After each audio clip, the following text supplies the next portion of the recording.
उत्तर प्रदेश के फिरोजाबाद जिले में इस्लामिक सेंटर में मौलाना आलम मुस्तफ़ा याकूबी ने हज 2025 को लेकर प्रेस वार्ता का आयोजन किया। उन्होंने बताया कि हज 2025 में नई पॉलिसी के अंदर कुछ बदलाव किया गया है जो मुख्य रूप से हज यात्रियों के लिए समस्या बन सकते हैं। यात्री की उम्र 70 से घटाकर 65 साल रिजर्व कैटेगरी की कर दी गई है। सऊदी सरकार के आदेश अनुसार हज 2025 में महिलाओं और पुरुषों की अलग अलग कमरों में रखा जाएगा जो एक ही बिल्डिंग में अगल बगल होगा। यह आदेश पूरी दुनिया के लिए पहले से ही था। भारत से जाने वाली हज यात्रियों के लिए इस वर्ष ये आदेश हुआ है। नई पॉलिसी को लेकर हज समिति ऑफ इंडिया के साथ तमाम प्रदेशों की और केंद्र शासित प्रदेशों की हज समितियां के साथ 20 अगस्त को एक बैठक का आयोजन मुंबई हज हाउस में किया गया, जिसमें तमाम प्रदेशों की हज समिति के लिए जिम्मेदार शामिल हुए। आइए जानते हैं आलम मुस्तफ़ा याकूबी साहब ने प्रेस कॉन्फ्रेंस में क्या कुछ कहा। देखिए, हज 2025 के लिए हज कमेटी ऑफ इंडिया ने अनाउंसमेंट कर दिया है ऑनलाइन फॉर्म लेने का, जो 13 अगस्त से स्टार्ट हो चुका है और 9 सितंबर उसकी लास्ट डेट है। हज इस साल हज 2025 की जो नई पॉलिसी का अनाउंस हुआ है उसमें हज कोटे को 5% कम करके टूर ऑपरेटर्स को दे दिया गया है। जो पहले 75% हज कमेटी ऑफ इंडिया को मिलता था और 25% प्राइवेट टूर को मिलता था, वो अब 30% प्राइवेट टूर ऑपरेटर्स को और 70% हज कमेटी ऑफ इंडिया को मिलेगा। दूसरी बात हज पॉलिसी में ये की गई है कि जो एज थी हमारी रिजर्व कैटेगरी की वो 70 साल थी, उसको घटाकर 65 साल कर दिया गया है और उसके साथ कंपेनियन जाने वालों की जो एज होगी वो 18 से 60 साल की होगी। 60 साल से अगर ऊपर होगा तो फिर वो रिजर्व कैटेगरी में नहीं जा सकता है। फिलहाल अभी इसमें मॉडिफिकेशन किया जा रहा है क्योंकि ऑनलाइन जो फॉर्म भरे जा रहे हैं उसमें अभी यही है, लेकिन अगर कोई रिजर्व कैटेगरी नहीं लेता है और उसकी उम्र ज़्यादा है तो वो फिर सफ़र कर सकता है। ये 1-2 दिन में इसमें मॉडिफिकेशन हो जाएगा। तीसरी बात, हज 2025 की ये भी अनाउंस किया गया है कि इस साल हज यात्रियों को ख़ास तौर से हज सुविधा ऐप के ज़रिए भी फॉर्म भरने की एक नई पहल की है हज कमेटी ऑफ इंडिया ने।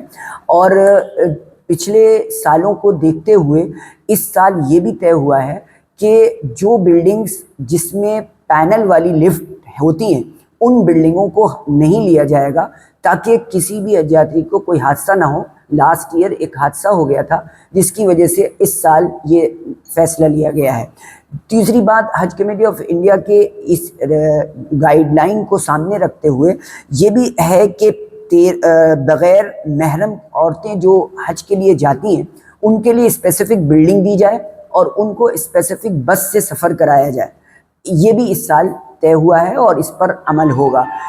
कुर्बानी के जो ऑप्शंस पहले थे वो ऑप्शन अभी भी रहेंगे। कुर्बानी अगर कोई कूपन के ज़रिए, बैंक के ज़रिए कराना चाहता है तो वो ऑप्शन मौजूद है और अगर वो ख़ुद करना चाहता है तो वो भी ऑप्शन मौजूद है। हज कमेटी ऑफ इंडिया के एक 20 तारीख को एक अहम मीटिंग भी हुई थी जिसमें तमाम प्रदेश की हज कमेटियों के ज़िम्मेदारान शामिल हुए थे। इस हज कमेटी ऑफ इंडिया में यानी मुंबई हज हाउस में ये मीटिंग हुई थी। उसमें सारी हज कमेटियों की तरफ से कुछ प्रस्ताव आए हैं जो हज 2025 की पॉलिसी को लेकर इसके अंदर अमेंडमेंट करने को हैं। इसमें ख़ास तौर से ये कहा गया है कि जमजम जो 5 लीटर दिया जाता था वो हज यात्री को 10 लीटर दिया जाए।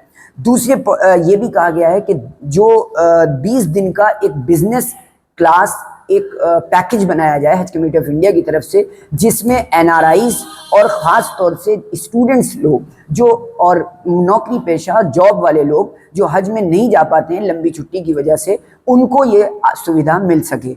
इसलिए ये भी एक प्रस्ताव लाया गया है। औरतों को स्कार्फ और मर्दों को बेल्ट की तकसीम की जाए हज कमेटी ऑफ इंडिया की तरफ से। रियाल को लेकर भी एक बहुत अहम डिसीजन इस साल होने वाला है कि 2100 रियाल जो केंद्रीय हज कमेटी बैंक के थ्रू देती थी उसी को ही दोबारा शुरू किया जाए। पिछले 2-3 सालों से ये बंद है जिसकी वजह से बहुत ज़्यादा हज यात्रियों को परेशानी हो रही है। तो हज कमेटी ऑफ इंडिया ने ये भी प्रस्ताव रखा है कि आने वाले इस साल के हज में वो ये प्रस्ताव के भेजा जाएगा केंद्र अल्पसंख्यक कल्याण मंत्रालय को, जहां से अप्रूव होकर फिर ये लागू हो जाएगा। और एक प्रस्ताव ये भी भेजा गया है कि जो यात्री ख़ास तौर से फिजिकल फिटनेस नहीं होते हैं तो उनके लिए फिजिकल फिटनेस ट्रेनिंग कराई जाए। और ये एक अच्छा प्रस्ताव है और ये भी उस मीटिंग में रखा गया है और ये केंद्रीय अल्पसंख्यक कल्याण मंत्रालय को भेजा जाएगा। ऐसे ही एक पॉइंट ये भी रखा गया, जो हवाई जहाज का किराया इक्वल नहीं है, अलग अलग प्रदेशों से अलग अलग किराया है, इसके लिहाज से भी बहुत प्रॉब्लम होती है। तो इसको इक्वल किया जाए और हज किराए को थोड़ा सस्ता किया जाए, क्योंकि हमारी जो फ्लाइट्स होती हैं वो पूरी की पूरी जो है हायर होती हैं। इसमें किराया कम किया जा सकता है और फुल फ्लाइट जाती हैं, इसमें कोई सीट खाली नहीं जाती है।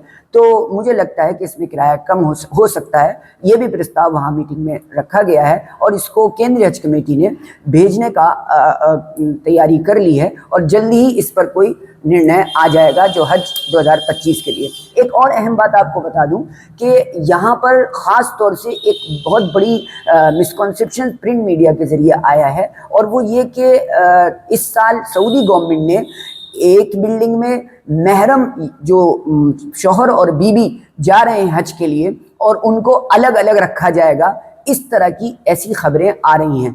मैं आपको ये क्लियर कर दूं कि हज कमेटी ऑफ इंडिया ने के लिए ये पहली बार ऐसा सऊदी गवर्नमेंट ने किया है, बल्कि पूरी दुनिया के लिए ये पहले से लागू है कि जहाँ पर मर्द और औरतें इकट्ठा एक रूम में नहीं रहती हैं, चाहे भले वो शौहर और बीवी हों, अलग अलग रहती हैं। लेकिन इस साल सऊदी गवर्नमेंट ने ख़ास तौर से जो महरम औरतें और मर्द जाते हैं शौहर और बीवी, उनके लिए बिल्डिंग स्पेसिफिक हो, अलग अलग कमरे हों और वो कमरे भी बगल में हों।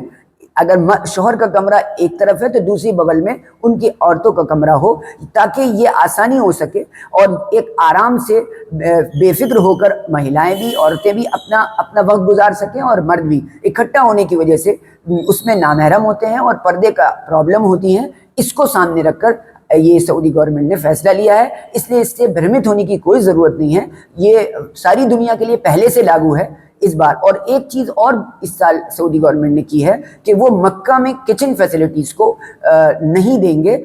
ये मदीना में पहले से लागू था और पूरी दुनिया के लिए पहले से लागू है, मक्के में भी लागू है, लेकिन इंडिया हाजियों के लिए ये इजाज़त थी कि वो एक फ्लोर पर एक किचन में अपना खाना पका सकते थे, लेकिन इस साल उसको भी ख़त्म किया जा रहा है। आग के लग जाने के मद्देनज़र, ये सिक्योरिटी और सुरक्षा के मद्देनज़र ये फैसला लिया गया है। हज यात्रियों को बिल्कुल भ्रमित होने की ज़रूरत नहीं है, ये आसानी होंगी आने वाले वक्त में बहुत सारी। और 13 तारीख से हज फॉर्म भरना शुरू हो गए हैं।